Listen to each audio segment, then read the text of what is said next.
আসসালামু আলাইকুম বন্ধুরা, কেমন আছেন? আশা করি সবাই ভালো আছেন।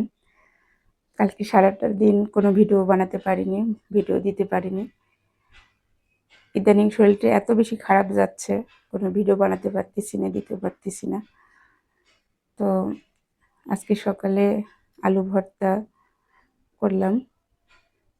সকাল দুপুর মিলেই খাবার হবে আজকে। আলু ভর্তা করলাম, তারপরে একটু ডিম ভর্তা করব। ডিম ভর্তা সকালে খুব ভালো লাগে, গরম গরম ভাতের সাথে আলু ভর্তা, ডিম ভর্তা, গরম ভাত, এই মিলেই যাচ্ছে দিন। তো সবাইকে কম বেশি আমি সাপোর্ট করার ইচ্ছে হয় বা করি, ছোট বড় সব আইডিতেই আমি সাপোর্ট করি। তো সবাই আমার ভিডিও দেখবেন, আর ভিডিওতে আমার ভুল ত্রুটি হলে অবশ্যই আমাকে ধরিয়ে দিবেন যে আপু আপনার এখানে ভুল হচ্ছে। আর সবাই আমার ভিডিওর পাশে থাকবেন, আমাকে ভিডিও করার উৎসাহ যোগাবেন। আসসালামু আলাইকুম, ভালো থাকবেন।